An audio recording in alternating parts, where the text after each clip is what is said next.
ہمارے اس چینل کو سبسکرائب کریں اور ساتھ ہی ساتھ بیل آئیکن کو بھی کلک کریں تاکہ ہر ویڈیو کی نوٹیفیکیشن آپ تک پہنچتے رہے۔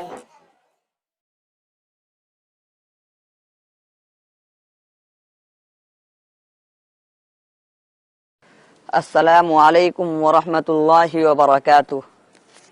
اسلامی متعلق سوال نمبر 1، محمد صلی اللہ علیہ وسلم نے حضرت جبرائیل علیہ السلام کو ان کی اصلی صورت میں کتنی مرتبہ دیکھا؟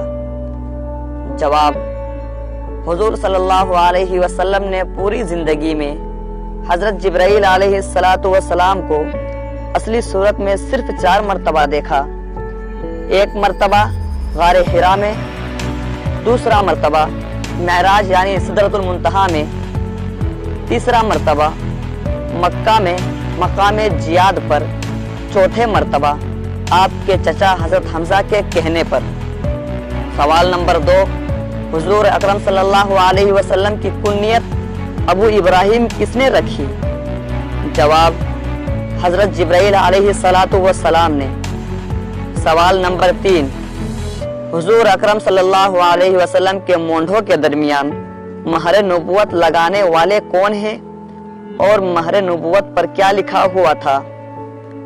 جواب: جنت کے دربان رضوان نے لگائی تھی اور اس پر محمد الرسول اللہ لکھا ہوا تھا۔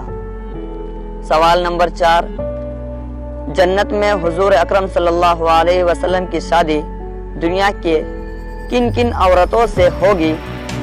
جواب: جنت میں آپ کی شادی دنیا کی 3 عورتوں سے ہوگی۔ نمبر 1، مریم بنت عمران۔ نمبر 2، آسیہ فرعون کی بیوی۔ نمبر 3، ام کلثوم موسیٰ علیہ السلام کی بہن۔ سوال: آپ کے وصال کے بعد مہر نبوت باقی رہی تھی یا نہیں؟ جواب: حضرت اسما فرماتی ہے کہ آپ صلی اللہ علیہ وسلم کے وصال کے بعد مہر نبوت ختم ہو گئی تھی۔ دوستوں، امید کرتا ہوں کہ آپ کو یہ ویڈیو پسند آئی ہو، تو اس کو لائک کریں اور شیئر کریں، اور میں بہت ہی جلد دوسرا سوال لانے والا ہوں۔ تب تک کے لیے خدا حافظ، السلام علیکم۔